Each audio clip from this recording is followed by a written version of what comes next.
Thanks so much. We are so glad that you are with us tonight as we launch our new program for our Dean's Alumni Student Mentoring Program.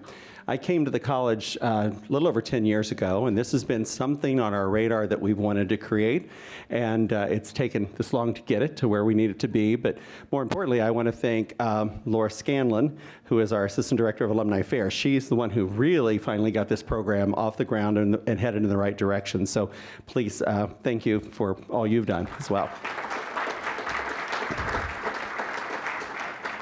So tonight we'll have an opportunity to hear from a few speakers and our keynote speaker.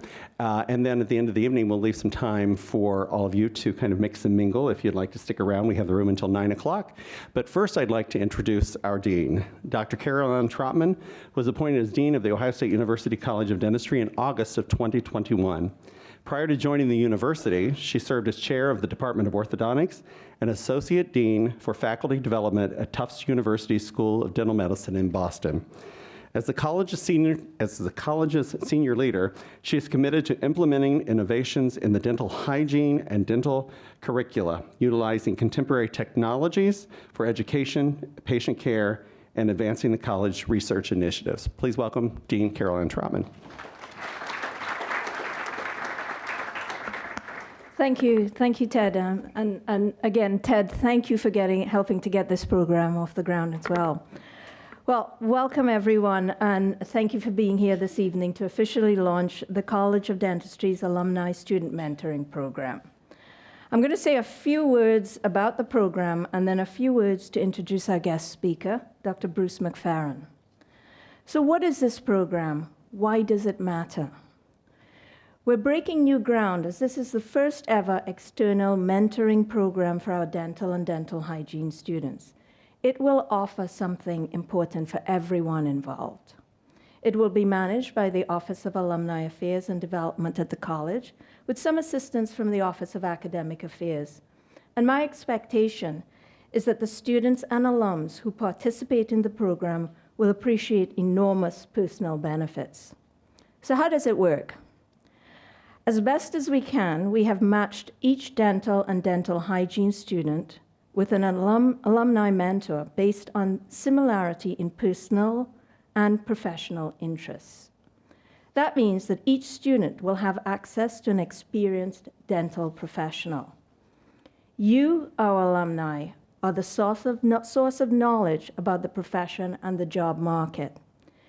You can help our students make professional connections, and importantly, share your practical knowledge gained during your day-to-day operations with our students. The interactions between each student and his or her mentor are meant to augment the student's educational and clinical experiences and hopefully provide a competitive edge, serving to enhance students' leadership and communication skills and helping to make their professional dreams come true. So what is in it for our alums? I believe it's just one way to pay it forward, an opportunity to give back to your alma mater, to make a difference in someone's life. We at the college are fortunate to have generous, loyal alums who want to give of their time and efforts on behalf of our students. You as a mentor can receive just as much as you give. And I hope you'll gain new perspectives and get a sense of fulfillment by helping the next generation of dental professionals succeed. I look forward to sharing our success stories in the future, and I want to thank all of you for being here to support this new endeavor. And now I'd like to introduce our special guest, Dr. Bruce McFerrin, our speaker. Dr. McFerrin is professor of entomology and holds the Dean's Chair in International Programs in the College of Food, Agricultural, and Environmental Sciences, or CFAES, as it's called. An academic leader for over 2 decades, he previously served as the Executive Vice President and Provost of The Ohio State University for nearly 6 years. This followed roles as Dean of Agriculture and Related Sciences at both Ohio State and at Penn State University. He's an alumnus of The Ohio State University, receiving his Bachelor's of Science in Entomology before earning his graduate degrees at the University of Illinois at Urbana-Champaign. Throughout his career, he's contributed to our understanding of insect evolution and diversity and developed methods for tracking the global movement of important insect pests that are threats to agriculture and our food supply. Throughout his career, Bruce has recognized the importance of mentorship, both formal and informal, to the success of the community around him. During his time as provost, he invested in formal leadership development programs for faculty and academic leaders. A supporter of mentorship for the success of students, he served as a mentor in the Ohio State Second-Year Transformational Experience Program, or STEP, for the Ohio State undergraduates. Bruce currently teaches an honors course for Ohio State undergrads, assists in the CFAES International Program Development, and is involved with Ohio State's leadership role in developing a commercial low-Earth orbit space station designed to focus on innovation in the food system. I think that's great. He consults regularly on academic leadership and visioning issues, and he serves on the board of directors of Feeding America. Come on up, Bruce. Welcome.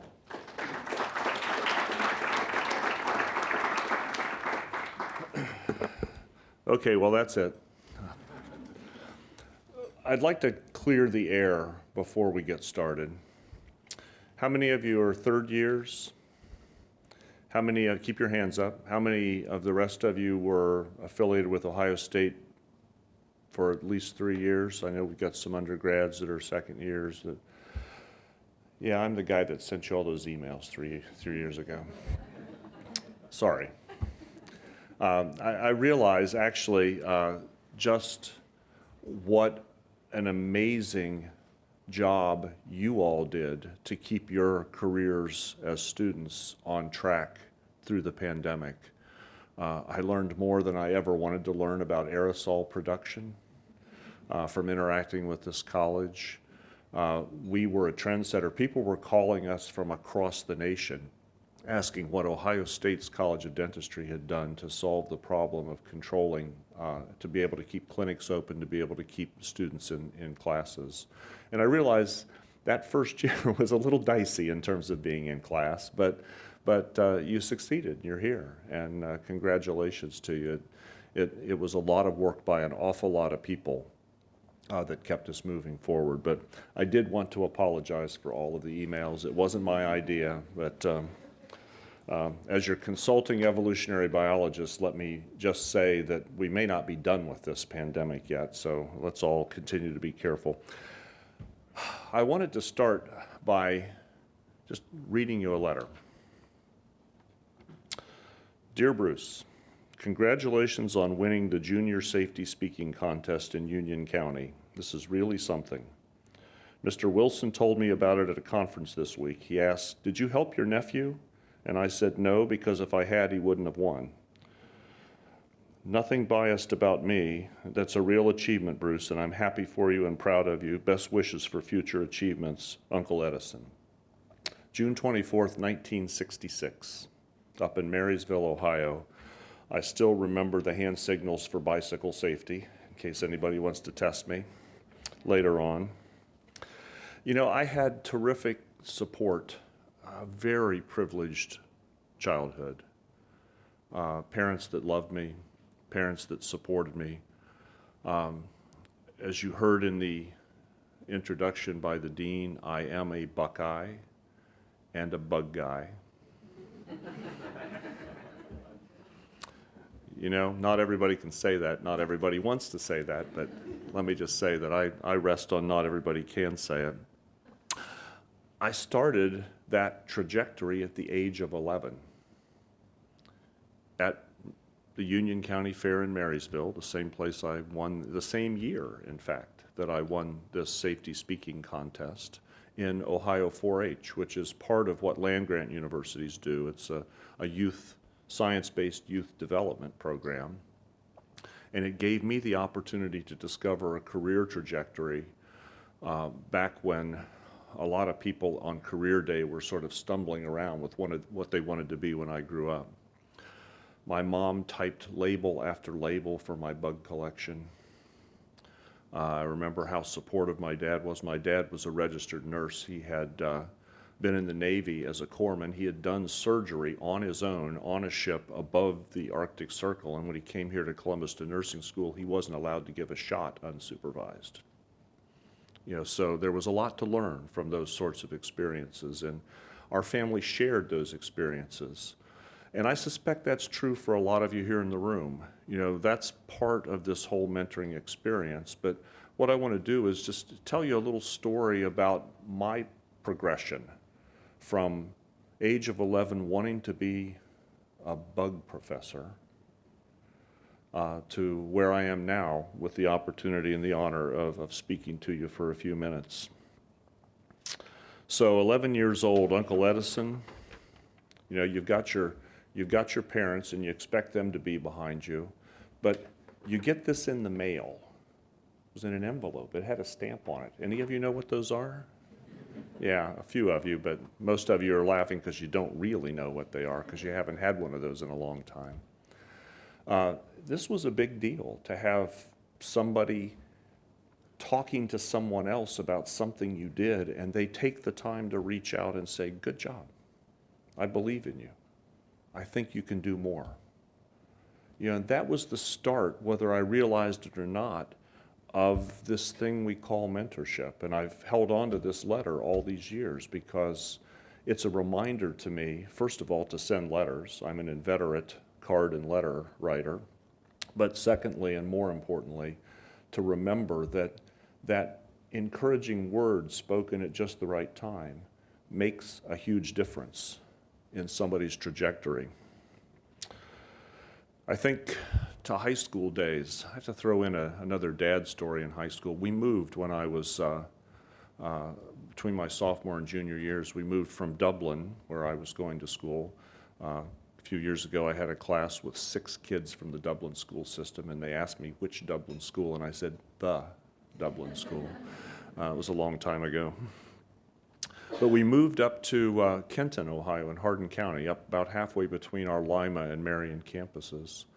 And I went from being in a high school college prep algebra class to being in a high school taught college calculus course. And I was lost. I was a really good student, I was dedicated, and I was frantic because I didn't know which end was up. So my dear father got out his Navy math primer, which had nothing to do with calculus, not a thing to do with calculus. And for about 2 weeks, it seemed like 2 years, but I think it was just 2 weeks, he would come in every evening and make me work through problems in that. And he knew that he wasn't teaching me calculus. What he was doing was he actually saw somebody who had forgotten they knew how to work their way through a problem. And he was reminding me that I actually understood how to get to the answers. I just was befuddled because I jumped into something that felt over my head. Mentorship? Yeah, I would call that mentorship. Dear Mr. Zitto, my physics teacher in high school, he let me write about insects for every single term paper. I wrote about insect flight, I wrote about insects walking, I wrote about insects breathing.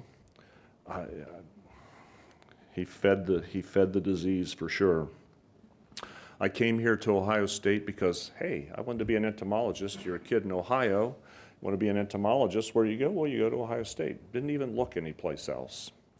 And I was an honors student, which was good and bad. We'll get to the good. The bad was they let me design my own curriculum. So when I went to grad school, I had to take a bunch of courses that I'd managed to skip over. I hope you won't think less of Illinois, but you had to have 2 physics classes. I only took 1. But I took an agricultural wiring class my senior year here at Ohio State, and I talked Illinois into accepting that as the second unit of physics. It's all electricity, right? Yeah, that's anyway. But Dr. Stairs was my honors advisor. He was going to let me go do that project on mites in cow poop. if that's what I really wanted to do. But he sat and talked to me about what my hopes were for where I was going to head, and got me steered into an honors project that actually landed me a fellowship at University of Illinois as a graduate student.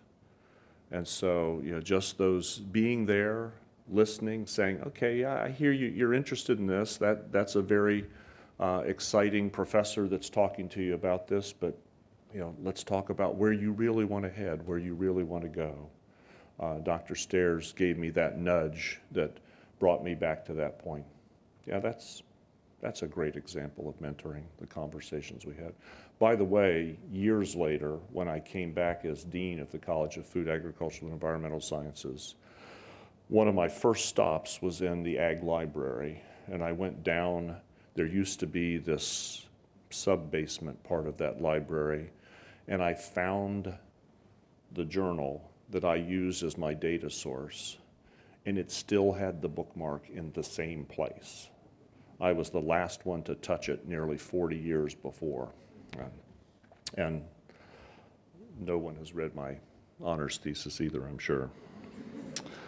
Went off to graduate school, and in graduate school you develop really close relationships with your advisor, and it's a real mentoring opportunity. For those of us who go on to become professors, this is one of the things that we really have to learn really quickly. How are you going to work to develop the folks that come into your program as students to the point where they leave as colleagues? It takes a lot of work. And I certainly think back with great fondness to my graduate advisors. But the real mentorship there turns out to have been the department chair, Stanley Friedman. And he didn't know it, but I watched how he worked as a leader. And he worked as a leader by really hearing what the people in his department were saying. And he couldn't fix everything, but he knew the perspective that they were bringing to a problem. And he was able to think about not only how you solve the problem, but then how you communicate to the 10 different perspectives on how the problem should have been solved. And I didn't really realize it at the time, but years later, as I had my own administrative career, I discovered that I'd really paid close attention to him, that seemed like a really important way to think about being a leader. And so sometimes those mentorship opportunities really don't involve a scheduled set of sit-downs where you go back and forth, but they just involve being there and being observant and watching how people interact with one another. After I became a faculty member over at Penn State, I went through the normal ranks of assistant professor, associate professor, and when I was promoted to full professor, I had a chance to try on an administrative role to see how it felt. I was given a 2-year opportunity. And very quickly, within the first 2 months of that 2 years, I met a scientist named Sally Rocky. She turns out to be an Ohio State alum. She got 3 degrees from Ohio State. But she was working at the U.S. Department of Agriculture. And I didn't realize it at the time, but as I watched her, I saw her progress from the U.S. Department of Agriculture to being responsible for scientific communications in the National Institutes of Health, to working with Congress to actually initiate a brand new federal funding program that's supporting food and agriculture still today. She's just retired from that position recently. I saw her navigate really complicated organizations. If you think a university is complicated, work in the federal government for a while. And she was successful. And those lessons, the opportunity to call her occasionally when I had a really vexing problem and say, what do you think? How would you handle it? Turned into another one of those formative relationships. As I went through administrative roles at Penn State, the dean that hired me into that first try-it-on role became an incredible mentor.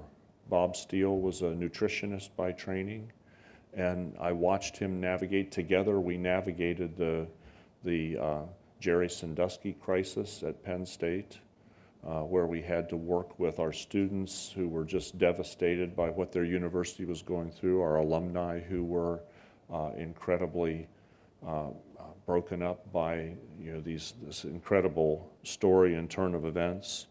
And I watched his steady leadership and learned from it.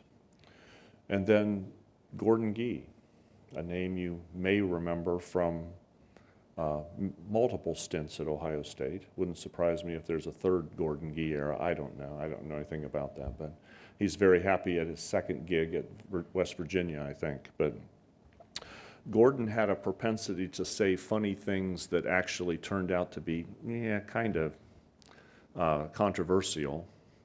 But he had a vision, and he had this tendency to want to know people. His memory was incredible. You could be walking across the oval with him, and he would remember somebody that he'd met. He'd not only remember their name, he'd remember what they did and where they met. And he was another one of these inveterate letter writers.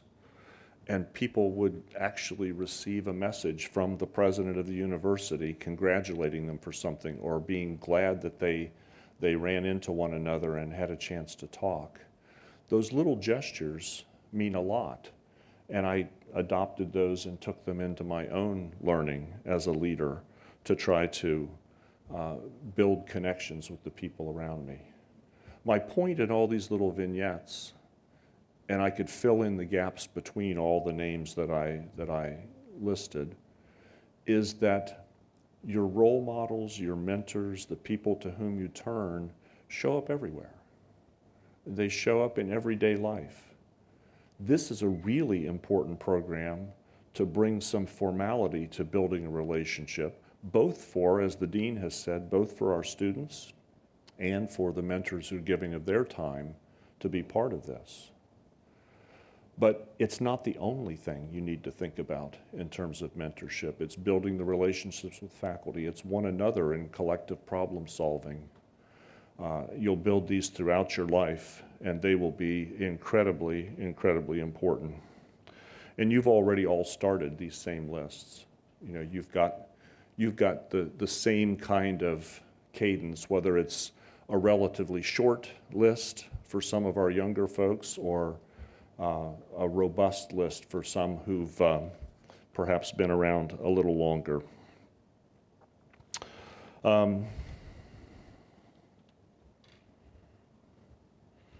It may sound in a lot of ways like I'm talking to the students, but I want to reinforce something that Dean Trotman said, and that is that this experience is rich for the mentors as well. In my experience, you'll gain as much as you give. I've had a chance to serve formally as a mentor during a variety of different roles. The agricultural community, academic agricultural community, is very rich in formal leadership development, and as people go through those programs, they identify mentors. And so I've had the good fortune of getting to know dozens of different mid-career faculty as they learned a little bit more. Various national leadership programs that our faculty here at Ohio State have been part of rely on a mentorship capacity. And so when I say to the mentors, be ready to reap the rewards of this yourself, it's because I've seen it. You learn and you grow. You think about problems in different ways. You actually see the problem through a different lens. And it can help you to think differently about how you address those problems. As you move forward with the program, so many different kinds of questions you can talk about. What occurs to me? Well,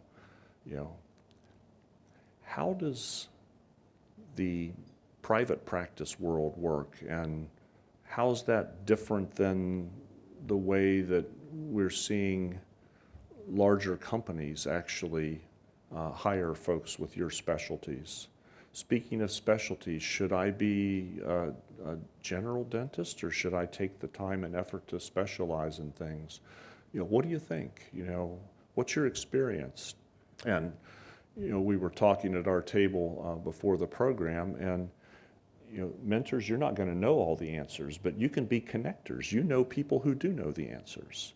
And so your ability to actually seek out some of the answers that your mentees need by just simply connecting them with others will be very, very powerful. And mentors, you may learn about I overheard conversations about, well, do you know that we don't actually do that anymore? That we probably suppose that that's true. We may not have known the details.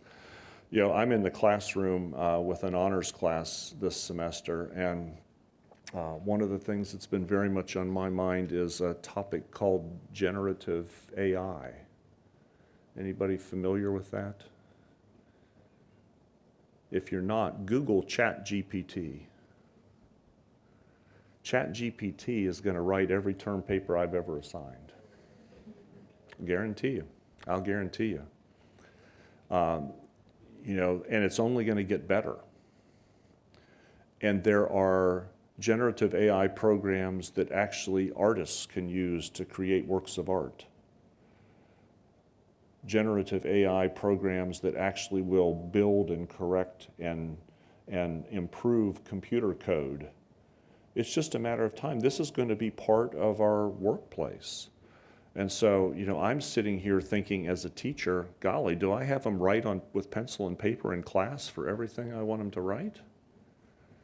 Or do we talk about this because employers are going to want students who actually understand how to use these tools? And they're going to want students who actually have thought about the ethics of using these tools and how best to use them.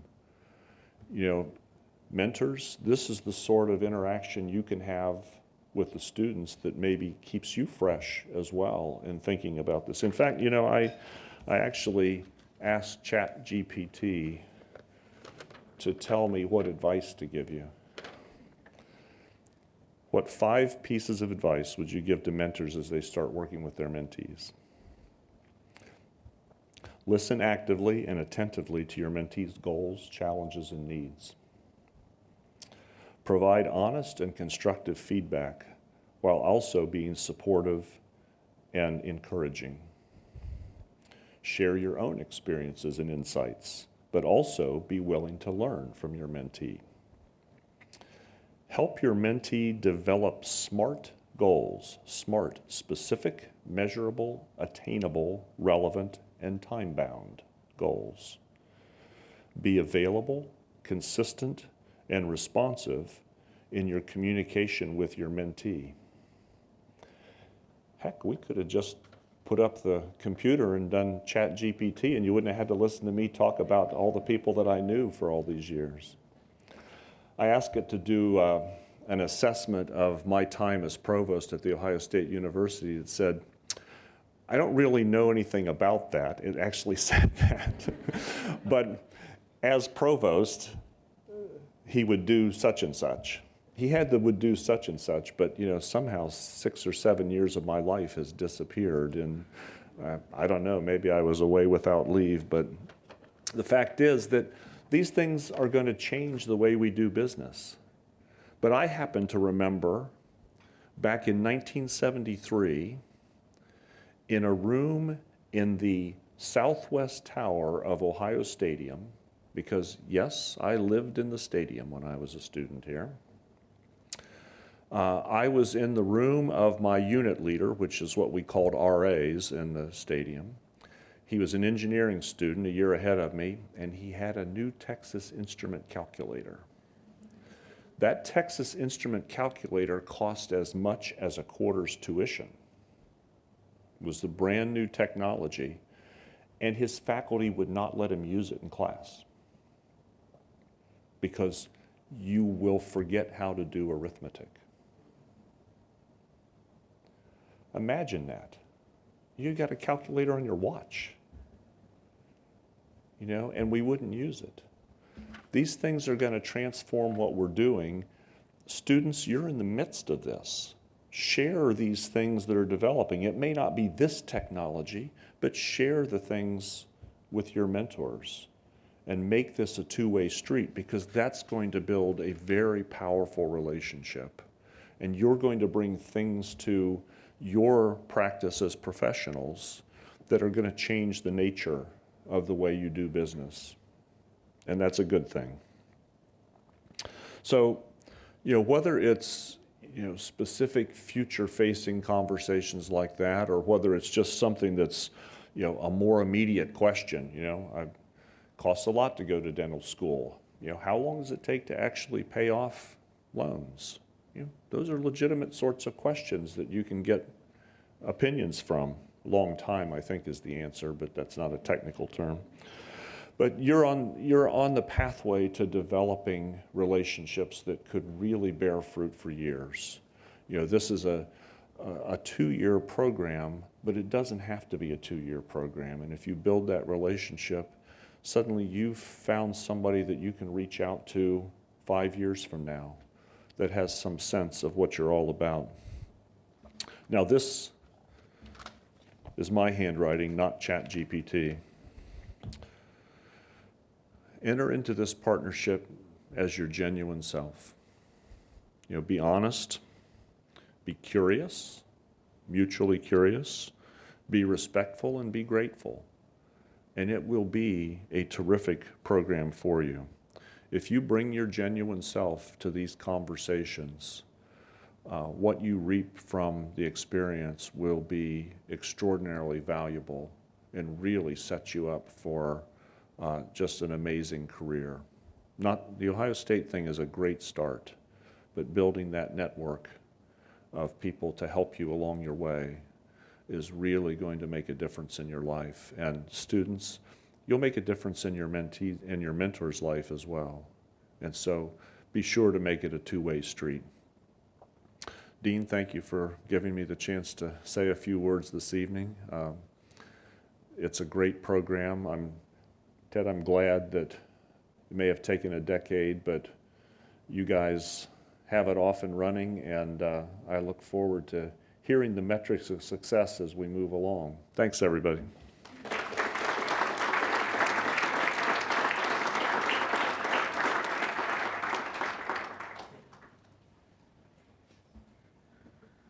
Thank you so much, Bruce. I just wanted to, as we kind of close our formal program this evening, I also wanted to say thank you to Dean Trotman. As Ted mentioned, this is the Dean's Alumni Student Mentoring Program, as you've seen in some of our correspondence, and we're just really grateful for her support for the program. I also want to say thank you to Ted for all of his support and encouragement and his, vision.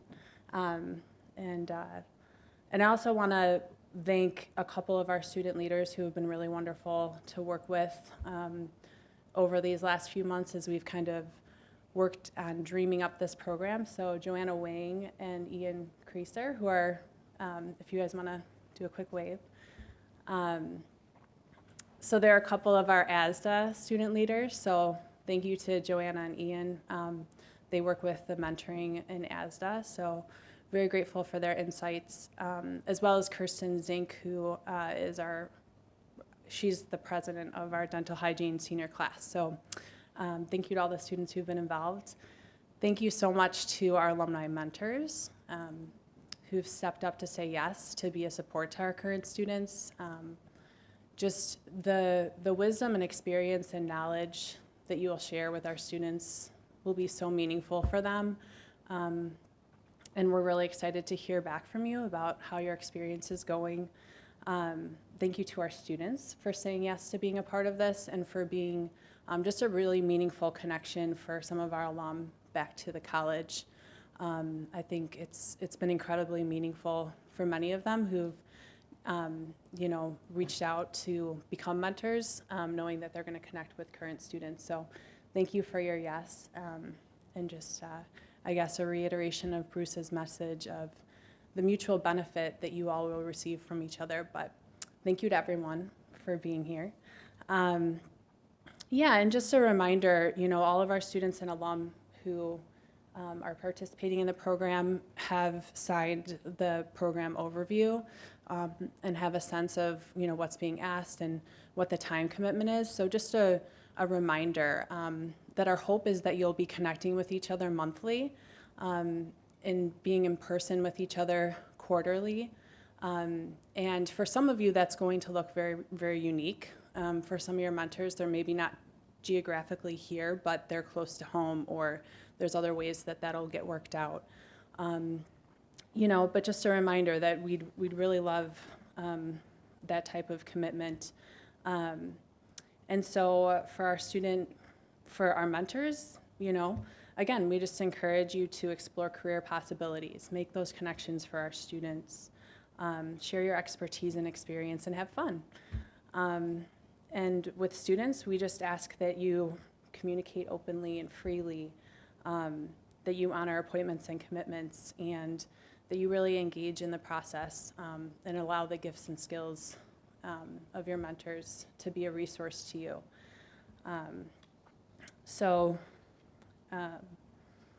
Yeah, and certainly refer back to us in our Office of Development and Alumni Affairs, or back to this letter of intent with any questions about the commitment. But we really want this program to be successful, obviously, and we want to be here to support all of you.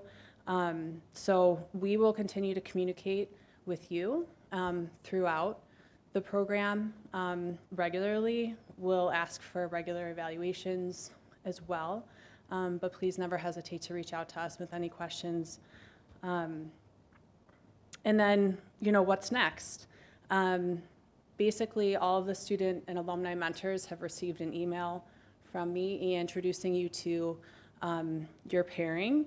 And so basically, sit down with each other. Be your true self.